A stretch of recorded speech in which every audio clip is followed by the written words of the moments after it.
Mga ka-Friendly Talk TV, eto na naman tayo sa pinakabagong tensyon sa West Philippine Sea. Isang matinding balita na naman ang sumabog. China, pilit pinapasok ang BRP Sierra Madre sa Ayungin Shoal.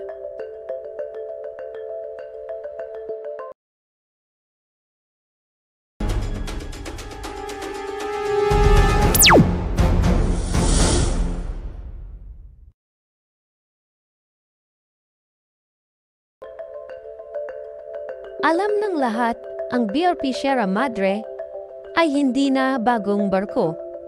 Halos 50 taon na itong nakasadsad sa Ayungin Shoal mula pa noong 1999. Pero bakit ito mahalaga? Sapagkat ang barkong ito ay nagsisilbing buhay na bantay ng Pilipinas sa pinakagitna ng tensyon sa dagat. Oo, bulok na, kalawangin na. Pero tandaan ninyo, ang Sierra Madre ay parang matandang sundalo, mahina sa labas pero matibay at hindi sumusuko. Ngayon mga kababayan, hindi ito basta ordinaryong barko dahil sa kanyang pinapakita ng Pilipinas sa buong mundo. Hoy, atin itong teritoryo na ito. At wala kayong karapatan dito, kaya hindi nakapagtataka kung bakit todo pilit ang China na makapasok at maangkin ang lugar na ito. Pero teka lang, dahil hindi ito basta-bastang papayagan ng ating mga sundalong nakabantay. Ang Philippine Navy, araw-araw nakaharap sila sa banta ng China at ng Chinese Coast Guard at ng maging na mga Chinese militia vessel. Malalaki ang barko nila, makabago ang armas. Pero alam niyo ba, kahit na ilang beses nilang harangin ang supply papunta sa BRP Sierra Madre para sa ating mga sundalo roon, kahit na ilang beses silang magbuga ng tubig gamit ang water cannon o magpakita ng laser, hindi natin mga tropa o hindi mga tropa uurong ang ating mga kasundaluhan.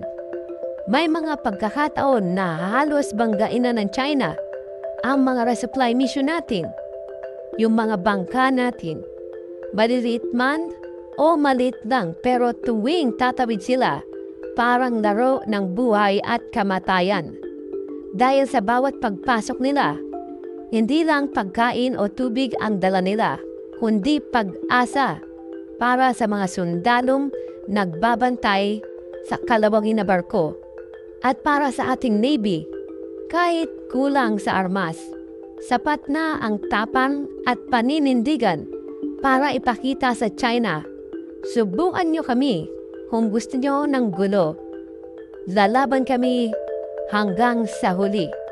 Yan ang mga binibigas ng mga sundalong nakabantay sa BRP Sierra Madre.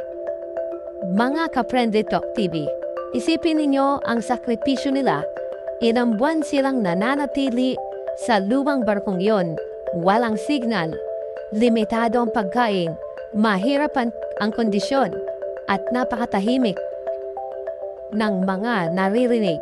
Pero hindi sila umaalis. Ang bawat sundalo sa Sierra Madre ay parang nakasulat sa kasaysayan, handang ialay ang buhay para sa bandila natin. Kaya kapag naririnig natin na pilit na pinapasok ng China ang BRP Sierra Madre, hindi lang barko ang gustong sakupin nila. Ang totoo, gusto nilang burahin ang simbolo ng ating tapang at ipakita sa buong mundo na sila ang may kontrol sa Ayungin Shoal. Pero hindi nila alam, ang Pilipino, kahit maliliit, kahit dehado, kapag itinulok mo sa isang sulok, lalaban at hindi basta-basta magpapatalo. At dito pumapasok ang mas malaking tanong. Hanggang saan po kaya ito? Hanggang saan hahantong ang tensyon? Marami ang nagsasabing malapit na itong umabot sa sukdulan at kung darating sa puntong iyon, handa ang ating Navy na lumaban hanggang patayan. Mga kaprendi Talk TV, huwag nating kalimutan ang laban na ito, hindi lang laban ng ating mga sundalo na nasa Sierra Madre. Laban ito ng bawat Pilipino, sapagkat ang bawat pulgada ng dagat na iyan ay hindi lamang tubig. Iyan ay buhay, kabuhayan at kinabukasan ng ating bansa. Kaya ngayon, habang pinapanood ninyo ang vlog na ito, tandaan po natin, ang mga politikong mga pro-China o kumakampi at pumapabor sa China, kailanman ay hindi tayo makakaasa sa kanila. Ang BRP Sierra Madre ay hindi kawalan na barko. Ito ay bakal na simbolo ng ating dangal, tapang, at pagkatao bilang Pilipino. At kahit ilang China pa ang dumating, kahit ilang beses pa silang manindap, ang sagot ng ating mga sundalo ay malinaw. Dito kayo sa Pilipinas at dito kami. Hindi kami aatras hanggang dulo, hanggang patayan kung kinakailangan. Yan po ay galing sa mga katagang binibitiwan ng ating mga kasanduluan na nakabantay sa BRP Sierra Madre.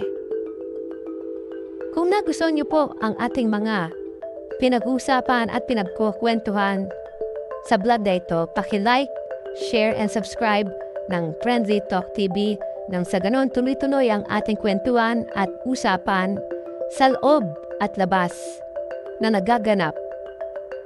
Maraming salamat po sa inyong lahat.